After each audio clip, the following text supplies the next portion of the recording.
Hello students, आप सभी का हमारे यूट्यूब चैनल में स्वागत है।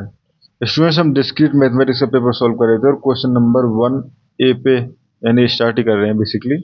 क्वेश्चन नंबर 1 ए है define covering relation in an order set and finite order set. ठीक है, prove that if X is any set then the order set P X occupied with the set inclusion relation given by a less than equal to b if and only a subset of b for all ab belongs to power set X, a subset B of X cover a subset A of X if and only if B equal to A union B where B belongs to X minus A। ठीक है students, ये हमारे पास question है, इसको हमें show करना है, solve करना है। ठीक है, तो सबसे पहले हम कवरिंग सेट, ठीक है, तो बेसिकली स्टडी करते हैं हम। सबसे पहले अगर हम देखें डेफिनेशन, तो सबसे पहले हम डेफिनेशन समझ सकते हैं covering relation in order set. ठीक है, तो covering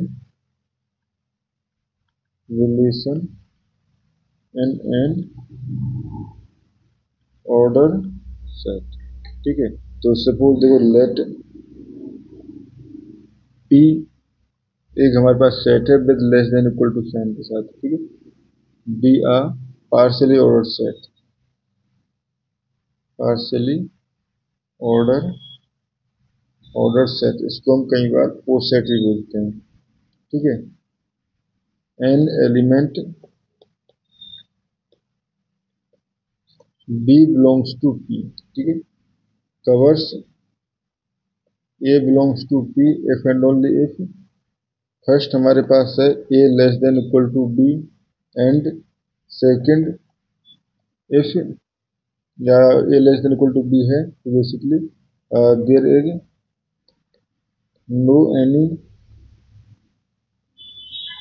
other C such that A less than C less than B. ठीक है, तो ये स्टूडेंट्स हमारे पास डेफिनेशन हो गई है कवरिंग सेट की। ठीक है, अब हमारे पास जो स्टेटमेंट है, बेसिकली अगर हम फाइनाइटली ऑर्डर सेट के लिए भी जो डेफिनेशन है वो सेम ही रहती है। ठीक है, तो इसके लिए हमें कोई अलग से शो करने की जरूरत नहीं है फाइनाइट ऑर्डर सेट के लिए। उसके लिए हम कह सकते हैं कि फाइनाइट ऑर्डर सेट के लिए भी डेफिनेशन जो है वो सेम होती है और इसको मोस्टली हेजर डायग्राम से शो किया जाता है। ठीक है, अब स्टेटमेंट जो है वो हम प्रूव करेंगे। यानी स्टेटमेंट क्या था हमारे पास, prove that for P X यानी power set for P X, ठीक है, विद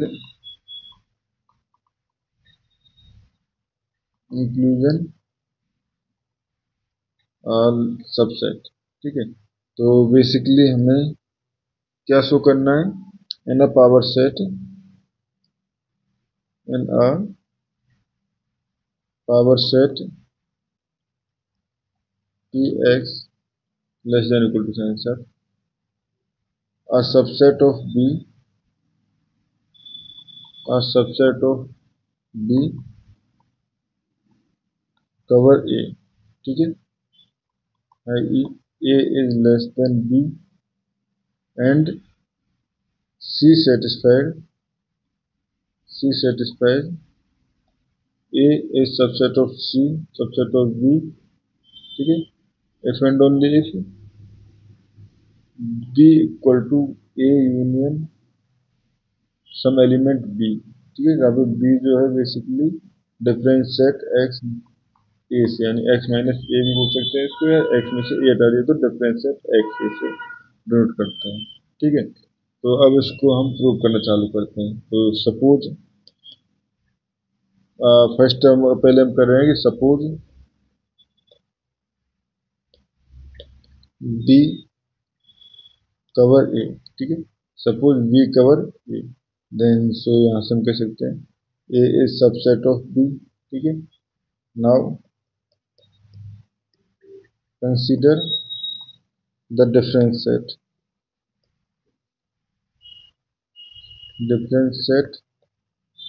बी ठीक है, ये हमने एक डिफरेंस सेट कंसीडर कर लिया। ठीक है, अब फिर देखो जो कंसीडर सेट है वो पहले शो करना है, इट कांट बी एम्प्टी, इसलिए इट कांट बी एंटिटी, क्योंकि हमारे पास ए इज सबसेट ऑफ बी है, ठीक है। Now assume for contradiction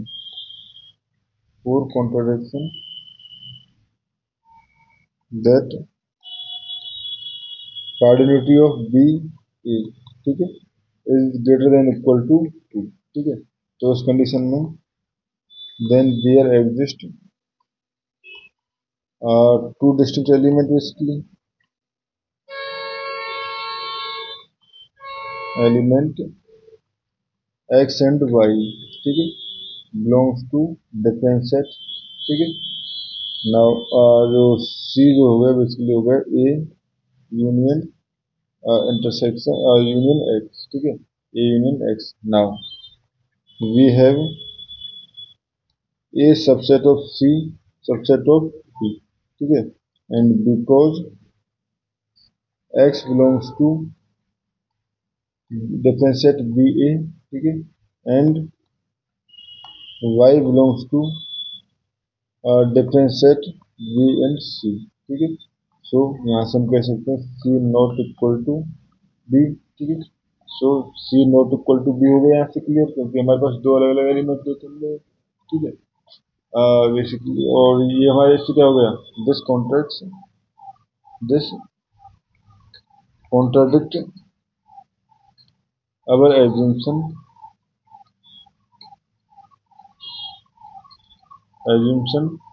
that there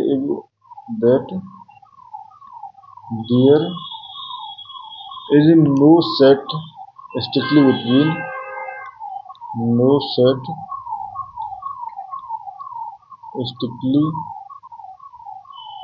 between A and B, ठीक है।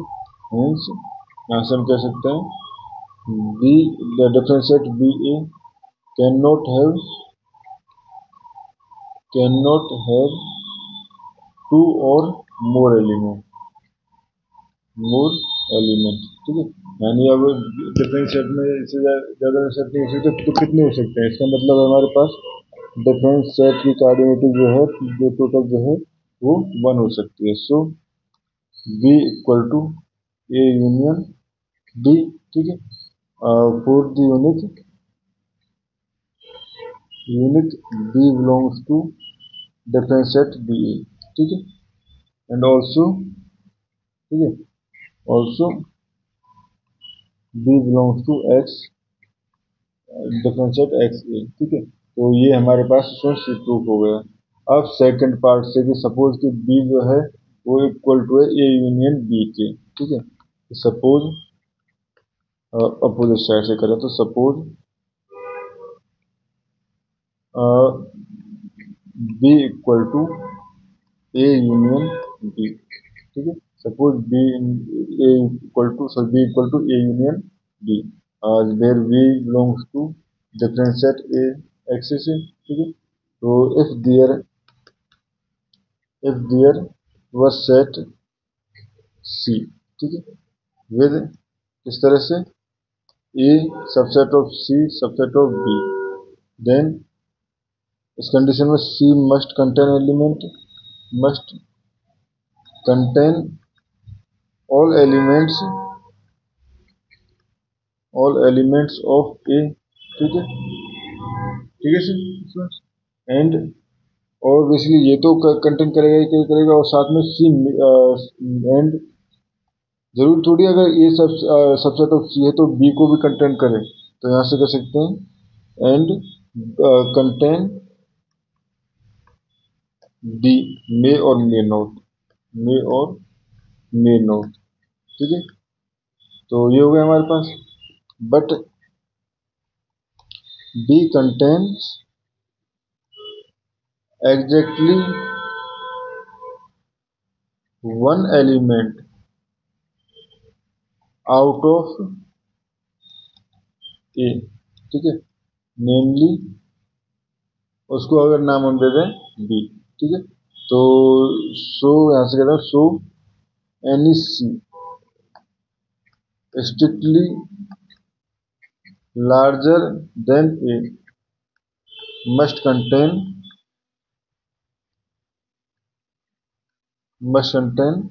B, ठीक है, एंड C would equal